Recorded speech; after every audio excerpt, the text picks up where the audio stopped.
everyone, welcome back to Kim Reads as we continue with Phantom. We start Giovanni's point of view, 1844 to 1846. I often come to sit alone in the rooftop garden now. When the warmth of the Roman sun at noon begins to draw the stench of the city's squalor, I like to nod drowsily upon the travertine bench, breathing the heady scent of Luciana's potted plants, sometimes bending to take a cutting with fingers that are twisted into form almost beyond recognition by arthritis. I remember the loving care Erik lavished upon these flowers. I remember how tenderly he nursed them through the ravages of Luciana's feckless neglect, and the way he would sometimes pause to caress a smooth green leaf as soon as he was silently willing to grow. Over the succeeding years, they have flourished into magnificent blooms, just as he once flourished beyond my guiding hand. These flowers, the white stone bench, and the mysterious models lining the walls of my cellar are all I have left to remind me of those 2 years that altered the landscape of my world forever. Memories. Memories are like fireflies darting across the surface of my mind, showing me here and there images so sharp and vivid that I catch my breath and wonder before the vignette disappears, sinking like a pebble into the quicksand of regret and recrimination. Perhaps they are right, those who say behind my back, as I know they do, that I had begun to lose my faculties long before the tragedy. But I hope they are wrong. I would like to think that I was as sane as anyone else the day I first saw Erik. I would like my story to stand as the last will and testament of a man's sound and mind. I remember quickly the dark stillness of the empty streets as I walked down to the attic. I remember the aching heaviness in my heart as I brooded on the letter which had drawn me from my bed, restless and disturbed before dawn was in the sky. It was an unremarkable morning, a day that promised to be like any other, and in the gray light, rain had awakened the pungency of vacated earth, bringing the familiar scent of wet and cement to my nostrils. Some master masons hate a sight at sunrise when first light cruelly underlines the limit of their daily achievement. So little accomplished yesterday, so much to be done today, but for me, dawn was a time of inspiration. I could not remember a period in my life when an unfinished building had not been my reasoning for waking, eating, breathing. It was only when a contract was completed that I felt dissatisfaction creeping up on me, a sense of loss and almost bereavement. Erik understood that. Erik understood things that most boys never even glimpse. But right now, from the beginning, the depth of his passion to create made me fear for him. In my mind, there was always the uneasy knowledge that one day inevitably be the Great Commission, the glorious challenge to which he would give me every ounce of his being, and from which he could bear to part, the beautiful full-term child of his imagination that he would kill to possess.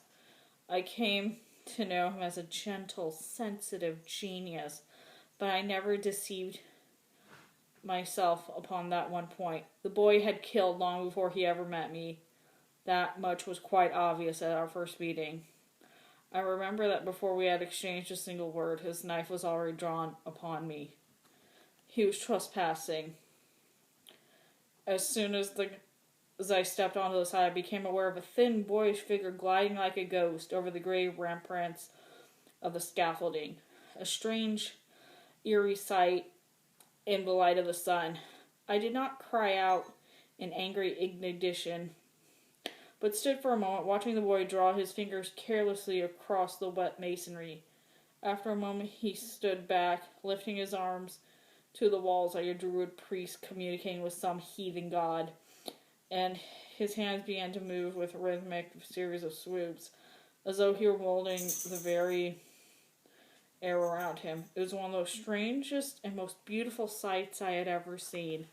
There was something intensely mystical in this curious communion that made me want to go on watching him with breathless fascination. But my foot touched the edge of a poorly balanced mason's point and sent it crashing to the ground. The boy leapt down from the scaffold with the ease of a young panther, and in a second he was upon me with his knife drawn. I was startled by the sight of the white mask. The eyes behind it were as tense and wary as any wild animal's. As he gestured for me to back against the stonework and clear his path into the street. With hindsight, I know I should have listened to his instinctive wisdom and let him go.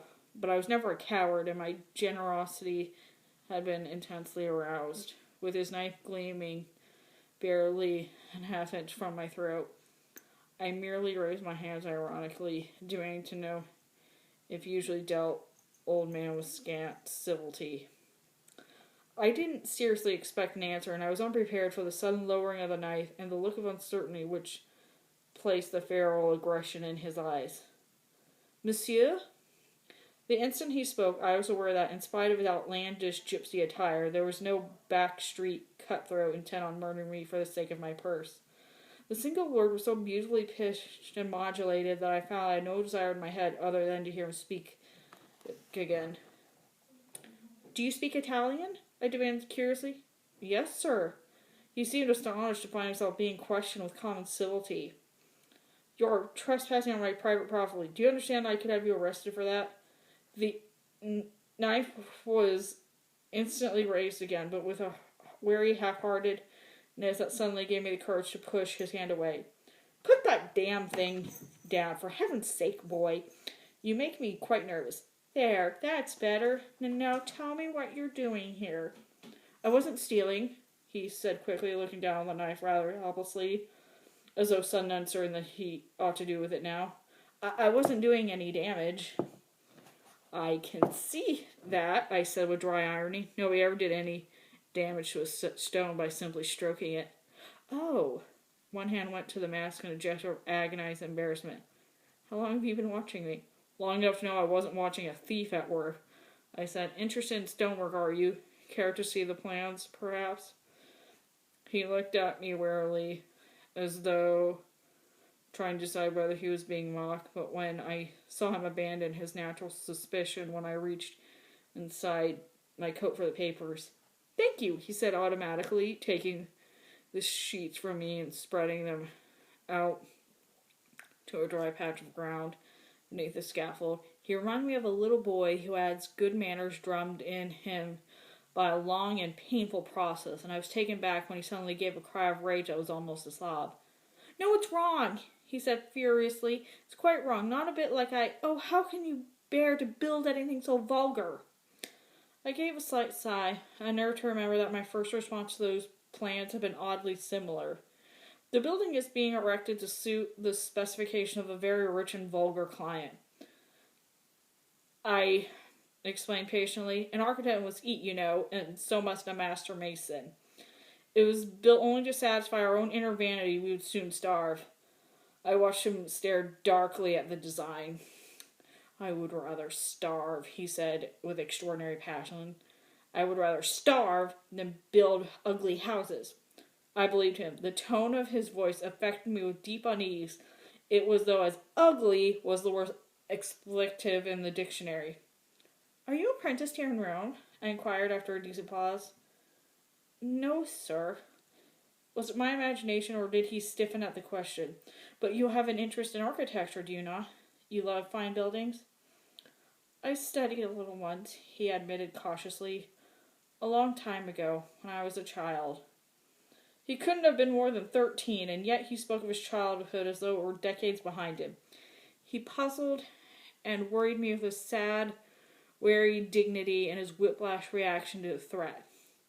I wanted to know who he was, where he came from, and why did he combine the manners of a young gentleman with all the instincts of an experienced street killer. Strangely, the mask was the least of my curiosity.